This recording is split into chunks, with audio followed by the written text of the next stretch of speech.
নিজেকে খোদা দাবি করা অত্যাচারী বাদশাহ ফেরাউনের স্ত্রী ছিলেন হজরত আসিয়া আলাইহিসসালাম।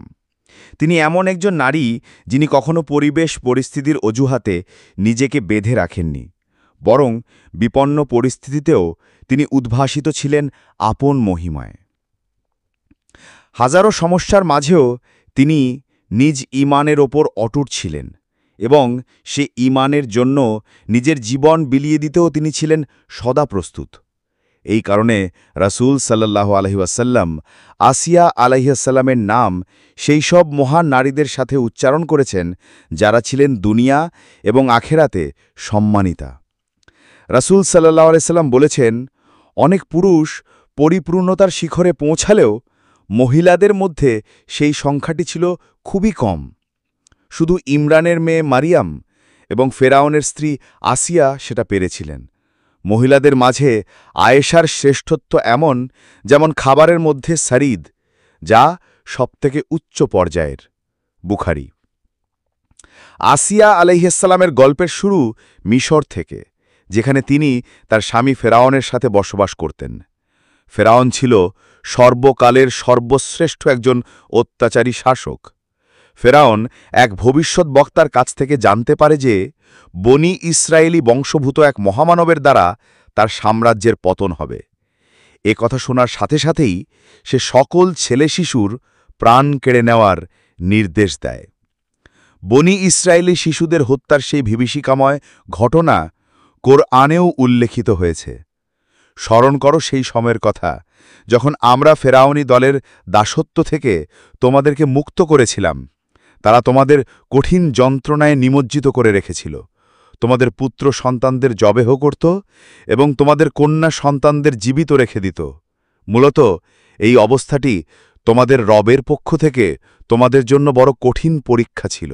এ কারণে যখন হজরত মুসা আলাইহিসসালাম জন্মগ্রহণ করেন, তখন তার মা আতঙ্কিত হয়ে পড়েন।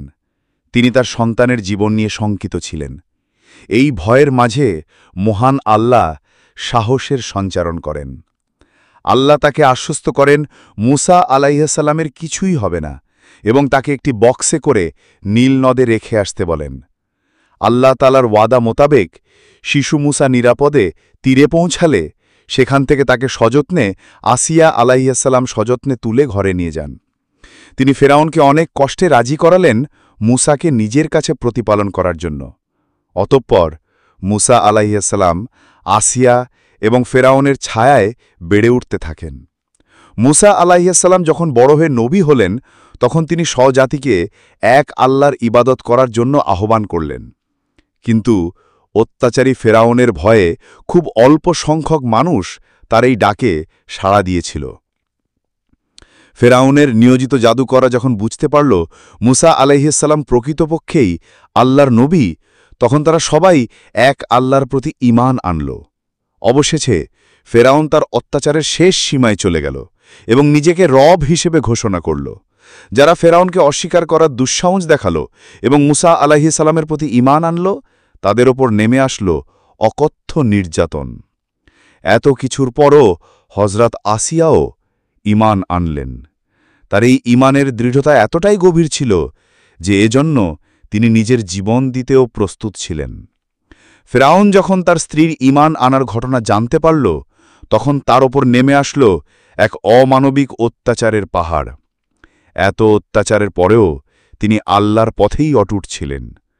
আসিয়া আলাইহিসসালাম একজন রানী ছিলেন। তিনি পৃথিবীতে শাসন করে যাওয়া অন্যতম শক্তিশালী এবং অত্যাচারী এক বাদশার স্ত্রী ছিলেন। তিনি অতুলনীয় সম্পদ এবং বিলাসবহুল জীবনযাপনে অভ্যস্ত ছিলেন। কিন্তু ঈমান আনয়নের পরে এসব ত্যাগ করে তিনি জান্নাতে আসল বাড়িটি চিনেছিলেন। তিনি তার স্বামীর গুনাহ দ্বারাও সংজ্ঞায়িত হননি। তার হৃদয়ে ফেরাউনের প্রতি কোনো বিশ্বাস ছিল না। স্বামীর অত্যাচারের কাছে মাথা নত করেননি, বরং বেছে নিয়েছিলেন আল্লাহকে ভালোবেসে তার রাস্তায় নিজের জীবন উৎসর্গের পথকে। আল্লাহ আমাদের মা বোনদের আসিয়া আলাইহিসসালামের মতো সঠিক ঈমানদার হওয়ার তৌফিক দান করুন।